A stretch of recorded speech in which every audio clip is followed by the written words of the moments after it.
우리 아까 서로 환영하고 축복하고 했지만 우리 서로를 향해서 다시 한번 또 환영하고 축복하는 마음으로 인사 한번 할까요? 축복하고 또 환영합니다. 사랑합니다. 함께 인사합시다.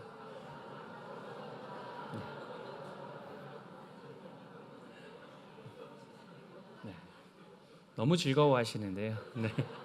일주일 만에 만나는데 너무 애틋하시고 너무 기쁘고 너무 감사한 그런 모임이며 또 예배이며 함께 하는 만남인 것 같다라고 생각이 듭니다. 예수님께서 예루살렘으로 올라가십니다. 십자가를 지기 위해서 말이죠. 그 길 끝에 십자가가 있다라는 사실을 우리는 너무나도 잘 알고 있습니다. 십자가와 고난과 부활이라는 이 흐름은 우리가 신앙생활하는 가운데 늘 머릿속에 넣고 있는 구조이며 흐름입니다. 그런데 당시에 제자들은 그 사실을 알 수 없었습니다. 그래서 제자들은 그 사실을 들었을 때 적지 않은 충격을 받았겠지요. 오늘 본문은 예수님이 처음으로 이 십자가에 대한 이야기를 해주시는, 제자들에게 말씀하시는 그런 장면 이후로 나오는 그런 내용들입니다. 십자가가 처음으로 제자들의 귀에 들어간 그런 순간인데요. 그 자리가 어떤 자리였는가, 그 지역이 어떤 자리였는가를 오늘 본문 앞쪽에 있는 27절은 거기가 빌립보 가이사랴였다라고 이야기합니다. 빌립보 가이사랴, 가이사랴 빌립보 이렇게 표현하고 있는 그런 도시에서 지금 이 일이 일어나고 있습니다. 이 가이사랴 빌립보라는 지명은 그냥 단순히 거기에서 이런 일이 있었다라는 것들로 이야기되는 것들은 아닌 것 같습니다. 그 시대에 그 도시가 의미하고 있었던 부분들이 있었기에 예수님께서 이곳에서 이런 일들을 행했다라는 것이죠. 이곳은 그 시대 사람들이 신을 어떻게 이해하고 있었는가라는 것들을 가장 선명하게 드러내는 도시였습니다. 이 도시는 당시 헬라 문화 안에서 그 자연의 신, 목동의 신이라고 불리는 판이라는 신을 모시고 있는 그런 신전이 있었던 그런 곳이었습니다. 또 동시에 로마 제국의 영향 아래서 황제를 숭배하는 황제를 신격화하는 그런 일들이 굉장히 많이 일어났던 그런 곳이었습니다. 그러다 보니 이 지명 자체에 들어있는 이 빌립보인데 그 뒤에 뭐가 붙습니까? 가이사랴라는 말이 붙습니다. 이 가이사랴는 황제의 칭호를 가져다 붙인 겁니다.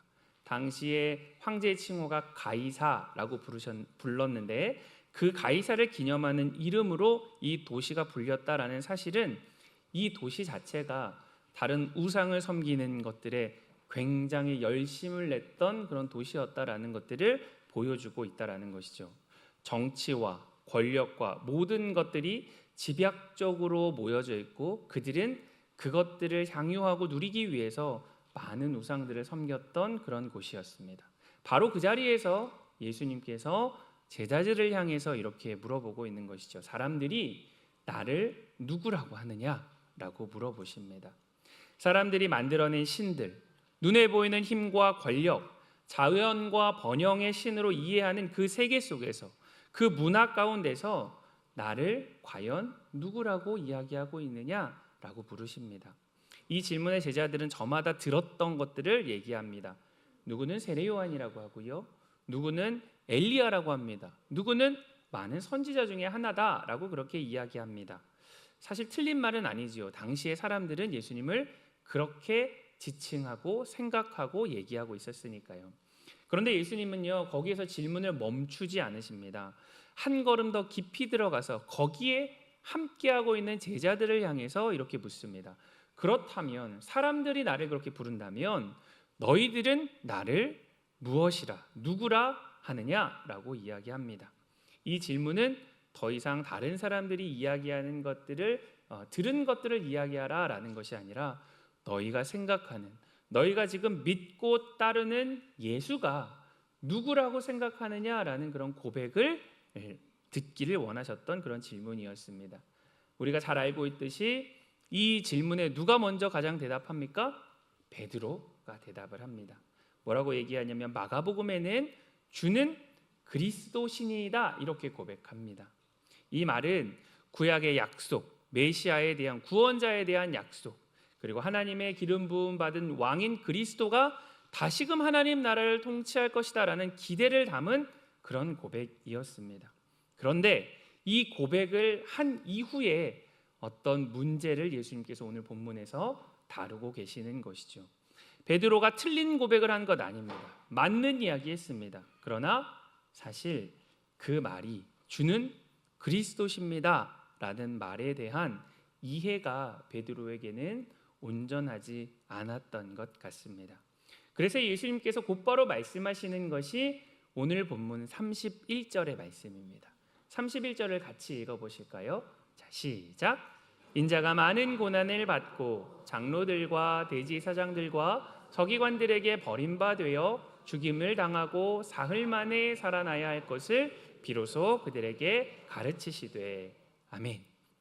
이것은 단순한 설명이 아니었습니다.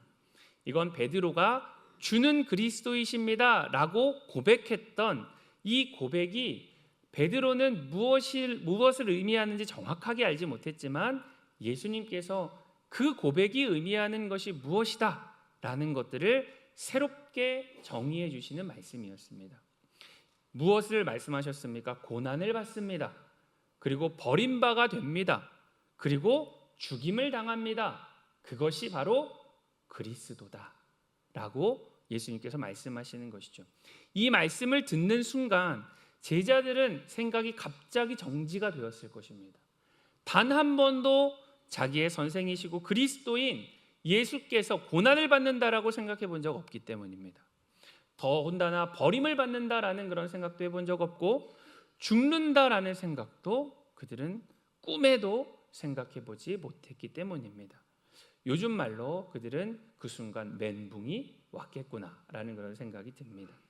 그래서 예수님의 말씀이 끝나자마자 베드로는 서둘러서 반응합니다. 그것이 32절의 말씀인데요. 32절도 함께 읽어봅시다. 자, 시작. 드러내놓고 이 말씀을 하시니 베드로가 예수를 붙들고 항변하매. 아멘. 여러분, 베드로가 이 이야기가 끝나자마자 예수를 붙들고 항변하였다라고 이야기합니다.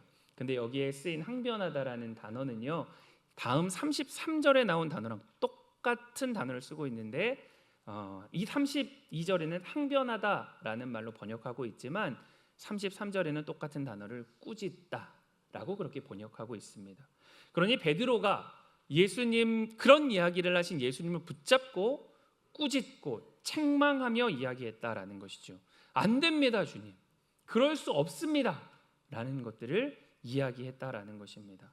마가복음은 베드로가 어떤 이야기를 했는가라는 것에 대해서는 생략하고 있지만 같은 장면을 기록한 마태는 16장 22절에서 베드로가 한 말을 이렇게 기록하고 있습니다. 베드로가 예수를 붙들고 항변하여 이르되 주여 그리 마옵소서, 이 일이 결코 주께 미치지 아니하리이다 라고 말합니다. 주여 그렇게 하지 마십시오. 결코 이 일들이 주님께 미쳐서는 안 되고 그럴 수도 없습니다 라고 이야기하고 있는 것이죠. 이 말이 틀렸습니까? 여러분들이 당시의 제자들이라면 어떻게 반응하시겠습니까? 그동안 믿고 따라왔고 소망을 가지고 따라왔던 예수 그리스도께서, 그리스도다라고 믿었던 그분께서 나는 이제 고난을 당하고 버림을 받고 나는 죽을 거야 라고 이야기했을 때 여러분들의 반응은 어땠겠습니까? 저는 베드로의 반응이 너무나도 당연한 반응이라고 생각이 듭니다. 너무나도 자연스러운 반응이죠. 사랑하는 사람이 고난을 받고 죽임을 당한다라는 이야기를 들을 때 그것을 막고 그것을 피하게 하려는 것이 그를 위한 마음 아니겠습니까? 그를 사랑하는 마음을 대변하는 그런 이야기 아니겠습니까? 그런데 예수님께서 베드로가 했던 그 말 이후에 이어서 베드로에게 이런 이야기를 하십니다. 33절도 함께 읽어보시죠. 33절, 자 시작. 예수께서 돌이키사 제자들을 보시며 베드로를 꾸짖어 이르시되 사탄아 내 뒤로 물러가라. 내가 하나님의 일을 생각하지 아니하고 도리어 사람의 일을 생각하는도다 하시고. 아멘. 예수님은 베드로의 예수님을 사랑하는 마음, 위하는 마음, 그런 것들을 꾸짖으신 것 아닙니다. 그가 말하고 향하고 있는 그 방향이 무엇인가라는 것들을 드러내고 계시다라는 것이죠. 내가 하나님의 일을 생각하지 아니하고 도리어 사람의 일을 생각하고 있구나라고 이야기하고 있는 것입니다. 문제는 이 부분들이다라는 것이죠. 베드로는 예수님을 부인하지 않았습니다. 베드로는 누구보다도 가장 먼저 예수님께서 어떠한 분이신가, 그분은 그리스도시다라고 고백했던 그런 고백을 한 사람입니다. 그런데 그 고백이 예수님의 말씀에 의하면 하나님의 뜻과 충돌하는 방향으로, 반대 방향으로 흘러가고 있다라고 이야기하고 계십니다. 왜입니까? 베드로는 예수께서 십자가를 지시는 것을, 그 가운데 죽는 것을 받아들일 수 없었기 때문입니다. 이 지점에서 우리도 우리의 신앙을 한번 돌아보아야만 합니다. 보통 우리는 이렇게 생각합니다. 예수님을 부인하면 잘못된 신앙이다. 여기에 앉으신 분들 중에 예수를 부인하는 분들이 계십니까? 없을 것입니다. 예수 그리스도는 그리스도이시며 주와 구주가 되신다라는 사실을 믿으십니까? 네, 여기에 계신 분들은 거기엔 아무런 이견이 없을 것입니다. 그런데 오늘 예수님의 말씀은요, 그렇게 고백하고 있는 베드로에게, 그리고 바로 우리들에게 그거보다 더 깊은 지점을 우리 가운데 드러내고 계시다라는 것이죠. 우리는 예수님을 부인하지 않습니다. 예수님을 고백합니다. 그런데 예수님이 가시는 그 길은 좀처럼 받아들이지 않습니다. 우리는 틀린 고백을 하는 사람들이 아닙니다. 그러나 때때로 십자가를 제외한 고백을 하고 싶고 그렇게 하고 있는 우리를 발견하게 됩니다. 예수 믿으면 잘 살고, 예수 믿으면 좋은 일들만 일어나고, 예수 믿으면 정말 우리의 삶이 탄탄대로와 같은 그런 길을 걷겠다라는 것들이 우리의 소망일 때가 있습니다. 고난을 받고 어려움을 당하고 우리 스스로가 힘든 상황에 놓여졌을 때 우리는 우리의 가진 신앙을 이건 아니야, 이건 예수를 믿는 삶이 아니야 라는 것들로 그 상황 가운데 반응할 때가 우리가 있지 않습니까? 그런데 예수님은 그 이야기를 하시는 것입니다. 십자가가 빠진 순간 예수님은 더 이상 성경이 이야기하는 그리스도가 아니다. 십자가가 없는 그리스도는 그저 우리가 만들어낸 그런 그리스도일 뿐이다. 고난이 없는 그리스도는 우리의 기대가 만든 그리스도다. 다시 정리하면 무엇을 이야기하는 것이냐면 예수라는 우상을 우리는 만들어 가는 것이다 라는 것이죠. 어떨 때요? 십자가를 거기에서 제할 때 말입니다. 예수를 부르고 예수를 주라 부르고 그를 구주라고 고백하고 있지만, 그러나 그 고백과 달리 우리의 내면 가운데 그 십자가를 따라가고 그 십자가를 붙드는 마음이 없다면 우리는 예수 우상을 섬기는 것과 다름이 없다라는 것을 예수님은 우리에게 말씀해 주시는 것입니다. 그래서 예수님은 이 문제를 가볍게 넘기지 않으십니다. 오늘 33절에 보면 예수님께서 베드로를 꾸짖어 이르시되 뭐라고 합니까? 사탄아, 이렇게 이야기합니다. 여러분들이 베드로라면 어떤 마음이시겠습니까? 난 정말 예수님을 사랑하는 마음으로 그랬는데, 난 정말 예수님을 위한 마음으로 그랬는데 어떻게 나한테 사탄이라고 부르실 수 있지? 라는 그런 마음의 서운함과 억울함이 들지 않으시겠습니까? 그런데 예수님께서 표현하신 이 표현은 그저 감정적인 표현이 아닙니다. 하나님의 뜻을 가로막는 방향이 어디로부터 나오는가, 그 본질을 정확하게 짚어내시는 그런 말씀입니다.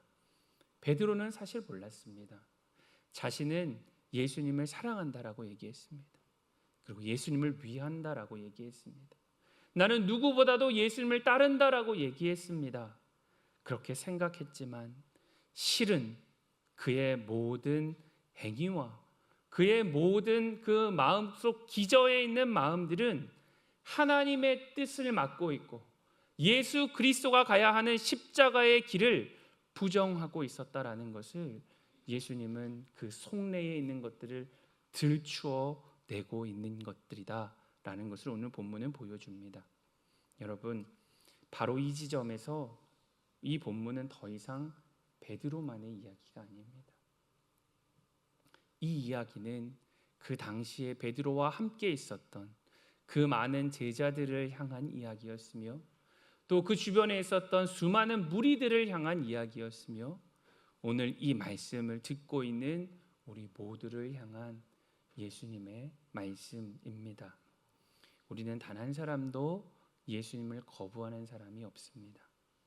누구보다도 예수님이 어떤 분이신 줄 잘 알고 있습니다. 그리고 그 예수님이 누구신지 우리는 다 동일하게 고백합니다. 그러나 때때로 우리는 십자가 앞에서는 다른 선택을 하는 때들이 있다라는 것을 우리는 스스로의 삶을 통해서 우리 자신을 돌아보며 이 말씀 앞에 정직하게 설 수 있어야 할 것입니다. 그래서 예수님은 베드로에게만 이 말씀하는 것 아닙니다. 모든 사람의 문제이기에 오늘 이 말씀으로 우리에게 일러주시고 다시금 깨우치게 하시는 것이지요.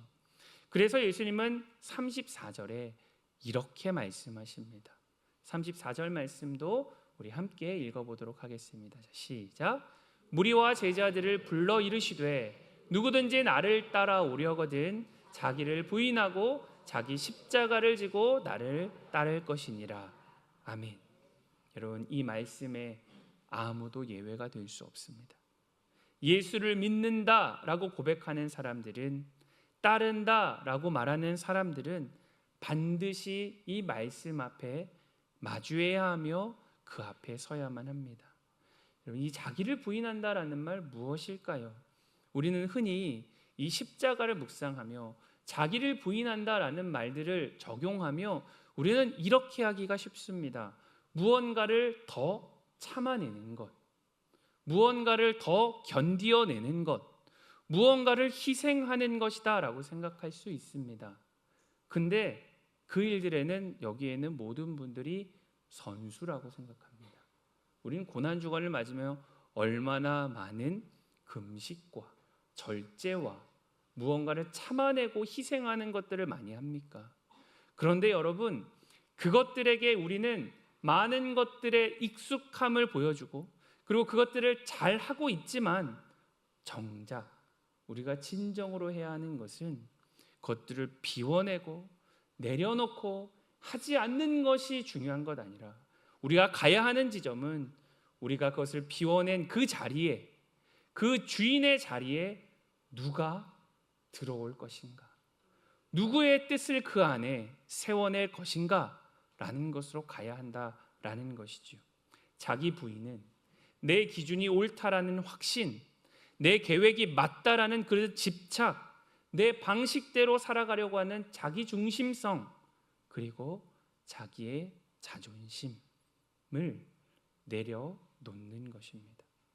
그리고 그 자리에 하나님의 뜻이 들어오도록 그 자리를 내어 드리는 것, 그것이 자기를 부인하는 것입니다. 행동의 문제가 아닙니다. 무언가를 더하는 것, 무언가를 참아내는 것이 문제가 아닙니다. 그 중심이 어디를 향해 있는가라는 것이 문제입니다. 예수님은 그렇게 말씀하신 후에 자기 십자가를 지라라고 말씀하십니다. 이 말씀은 어떤 명분 있는 일들을 행하라, 거창한 일들을 행하라 이런 이야기가 아닙니다. 쉽게 얘기하면 이런 겁니다. 용서하지 않고 있는 그 마음, 용서되지 않는, 받아들여지지 않는 사람들 우리의 마음 가운데 있지 않습니까? 알면서도 끊임없이 반복되어져 가는, 그저 어쩔 수 없었어요라는 핑계로 타협하는 그런 상황들, 그리고 내려놓지 못하는 관계들, 포기하지 못하는 그런 자존심들, 여러분, 그것들이 하나님께서 우리로 하여금 이 십자가를 집으로 말미암아 내려놓게 하시는 것들이다라는 것들을 우리는 기억해야 한다라는 것입니다. 우리는 그것이 사실 무엇인 줄 압니다. 무엇을 내려놓아야 하고 내가 무엇을 고집하고 있고 무엇 앞에서 주의 길을 따르지 못하는가라는 것들을 사실은 잘 알고 있습니다. 그러나 하고 싶지 않습니다.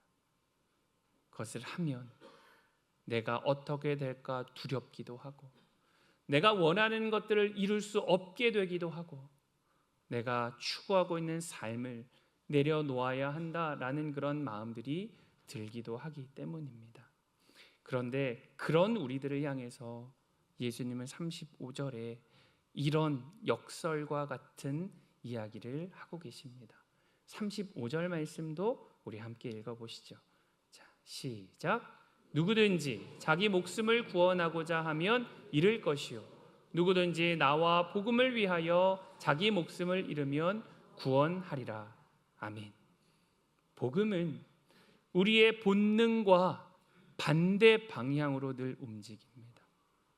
왜냐하면 우리의 안에는 늘 죄성으로 가득하기 때문입니다. 그래서 우리는 더 예수님 아닌 다른 것들을 붙들고 싶고 복음 아닌 다른 것들을 가지고 싶습니다. 그런데 예수님은 그렇게 이야기하고 계신 것이죠. 복음을 붙들면 우리는 사는데 우리가 원하는 것들을 붙들면 그것을 잃게 되며 그것들을 내려놓으면 더 귀한 것들을 가치 있는 것들을 얻게 된다라고 말씀합니다. 우리가 붙드는 그 지점은 우리가 살기 위해 우리가 먹고 사는 일들을 위해 우리 스스로가 지탱하기 위해 무언가를 붙들기 시작합니다. 그런데 예수님은 말씀하십니다. 그 붙들미 오히려 우리를 죄 가운데 얽어매는 것이다. 너희를 더욱더 하나님과 멀게 하는 것이다. 너희의 방향을 하나님이라는 그 방향으로 맞추어가는 것과 충돌하게 하는 것이다 라고 말씀하십니다. 그런데 우리는 잃을까 봐 두려워합니다. 그 내려놓음을 결단할 수 없고 그리고 그것들을 내려놓았을 때 우리의 존재가 무너질까? 내가 그동안 쌓아왔던 것들이 사라질까? 우리의 마음 가운데 늘 전전긍긍하며 그 갈등 상황 가운데 우리는 놓여져 있습니다. 그런데 그 내려놓음이 예수님은 오히려 우리를 구원하며 살려낸다라고 얘기하십니다. 왜 그렇게 말씀하실 수 있으십니까? 예수님이 먼저 그렇게 행하셨고 그 십자가의 길을 걸어가셨고 그것들을 먼저 행하셨기 때문입니다. 십자가에 가기까지 모든 것들을 내려놓으셨습니다. 그리고 하나님이 그런 예수 그리스도를 그 십자가를 통해 다시 살리셨습니다. 그래서 이 길은 막연한 희생의 길이 아닙니다. 이미 생명으로 이어지는 그 사실이 확인되었고 확정되었고 우리 가운데 보여진 그런 증명된 길입니다. 그래서 예수님은 말씀하시는 것이죠. 나를 따르라 라고 말입니다. 따르라는 말은 이미 가신 그분의 뒤를 밟아가라는 뜻입니다. 길을 모르고 가는 것 아닙니다. 아무것도 없는데 우리를 몰아세우시는 것 아닙니다. 이미 가신 그 예수 그리스도를 따라가는 것입니다. 사랑하는 성도 여러분, 예수님이 이미 그 길을 걸어가셨습니다. 고난을 아시면서 버림받을 것을 아시면서 십자가가 기다리고 있다는 것을 아시면서 그럼에도 그 길을 걸어가셨습니다. 왜 그렇습니까? 그 길에 참된 생명과 영원한 소망이 있기 때문입니다. 그리고 그 십자가를 지시기 전 예수님은 겟세마네 동산에서 이렇게 기도하십니다. 내 원대로 마옵시고 아버지의 원대로 하옵소서. 이것이 자기 부인의 완성입니다. 내 뜻을 내려놓는 것에서 무언가를 하지 않는 것에서 무언가를 끊어내는 것에서 끝나는 것 아닙니다. 그리고 난 후에 하나님의 뜻을 우리의 삶 가운데 담아내는 것, 그 뜻을 따라가기로 작정하고 결단하는 것, 내가 주인 자리에서 내려오고 하나님이 내 인생의 왕이심을 고백하는 것, 그분이 나를 이끄심을 인정하고 맡겨드리는 것. 그래서 십자가는 언뜻 보기에는 내가 원하는 것들을 다 포기해야만 하는 것 같은 길이지만, 그러나 전적으로 예수 그리스도라는 그 영원한 소망과 그 모든 생명을 얻게 되는 맡김이며 의지이며 모든 것을 누리게 되는 길이다라는 것을 예수님은 우리에게 말씀하십니다. 우리에게는 또다시 부활주일이 다가옵니다. 고난주간도 다가오고요. 다음 주는 종려주일입니다. 얼마나 많은 이 시간들을 매해 경험해 오셨습니까? 얼마나 많은 것들을 하고 안 하고에 매달려 오셨습니까? 그리고 우리의 생각을 끊임없이 옳다라고 우리는 주장해 왔습니까? 하나님께서 예수 그리스도의 오늘 이 말씀을 통하여 우리에게 그렇게 말씀하고 계신 것이죠. 내가 그리 마옵소서라고 반대하며 하나님의 뜻을 막아서는 그 자리, 그 영역, 그것은 어디인가? 내 마음속 깊이 그 자리와 그 영역이 무엇인가라는 것들을 돌아보며 그것들을 하나님 앞에 내려놓고 그 빈 자리에 하나님을 모시며 그 십자가를 지고 따르고자 하는 예수 그리스도의 마음을 품게 되는 저와 여러분 되시기를 주님의 이름으로 축원합니다. 우리 이 시간 말씀을 기억하면서 함께 기도하시죠.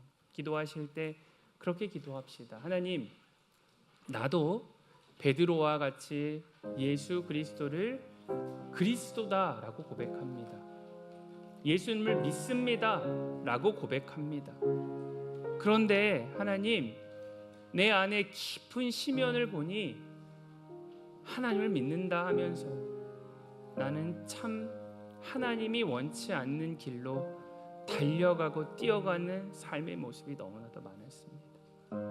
내 알량한 자존심 하나도 그 앞에서 포기해내지 못하는 그런 실력 없고 믿음 없는 나를 주님께서 붙잡아 주셔서 이 시간들 가운데 진정으로 예수 그리스도께서 가셨던 그 십자가의 길을 향해 나아갈 수 있는 믿음과 소망과 힘을 허락하여 주십시오. 그래서 그 고백으로 주님을 따르는 이 귀한 시간들 될 수 있도록 인도해 달라고 이 시간 함께 기도하실 때 주여 은혜를 주시옵소서 한번 부르짖고 함께 기도하시도록 하겠습니다. 기도하겠습니다. 주여 은혜를 주시옵소서. 사랑의 하나님 아버지, 오늘도 주님 앞에 우리의 고백으로 나아갑니다. 예수는 그리스도이시며 예수는 주님이십니다. 그분이 나를 구원하시는 그런 분이십니다. 하나님, 우리는 너무나도 쉽게 익숙함으로 그런 고백을 해왔습니다. 하나님, 고백이 너무나도 중요하며 그것이 하나님 아버지 우리의 삶 가운데 늘 되뇌어져야 하고 고백되어져야 하는 고백이긴 맞으나, 하나님 예수 그리스도께서 베드로를 통하여 우리에게 보여주시는 것은 그 고백이 너무나도 중요하나 정말로 그 고백처럼 예수 그리스도를 주인으로 삼고 있는가, 예수 그리스도께서 따라가신 그 길을 뒤따라가고자 하는 마음이 있는가, 우리의 삶은 정말로 그렇게 사라져 가고 있는가, 그 말과 전혀 다른 삶의 방식을 가지고 있지는 않는가. 예수는 그렇게 하지 마십시오라고 아니 그렇게 말하며 어쩔 수 없다라는 이유로 그렇게 스스로를 합리화하고 있는 그런 지점이 우리의 삶 가운데 있지는 않은가. 하나님, 우리에게 살펴보라고, 우리에게 돌아보라고 말씀하십니다. 하나님, 우리의 삶 가운데 그런 모습들이 너무나도 많이 있습니다. 하나님 앞에 너무나도 부끄러울 정도로 하나님 간헐적으로 있는 것 아니라 매일매일 순간마다 그런 일들 또한 하나님 갈등하고 하나님 그 가운데서 어찌할 바를 모르는 내 모습들이 보입니다.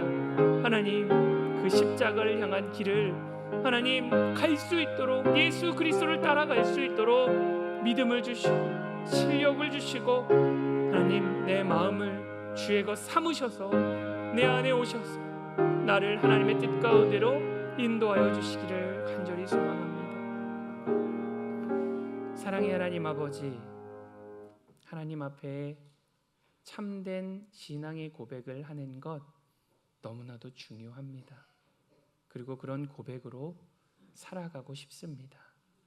그런데 더더욱 주님께서 말씀하시는 오늘 이 말씀처럼 우리의 고백 가운데, 우리의 삶이 그 고백 안에 정말 온전히 사라져 갈 수 있도록 우리에게 믿음과 힘을 더하여 주시기를 간절히 소망합니다. 우리의 고백을 쫓아가지 못하는 우리의 삶을 불쌍히 여기셔서, 우리가 착각하고 있고 우리가 정말 그렇게 생각하지 못했던 우리 스스로를 위한, 하나님을 위한다라고 얘기하며, 하나님을 사랑한다라고 얘기하며 우리 스스로를 위했던 그 자리와 그 지점과 그 영역들을 발견할 수 있는 눈을 허락하여 주셔서 하나님 그것들을 철저하게 주님 앞에 내어드리며 그 빈 자리를 하나님의 뜻으로 채워갈 수 있는, 그래서 십자가의 길을 주님을 따라 걸어갈 수 있는 우리가 될 수 있도록 우리에게 믿음을 더하여 주시고 날마다 성령으로 함께하여 주시옵소서.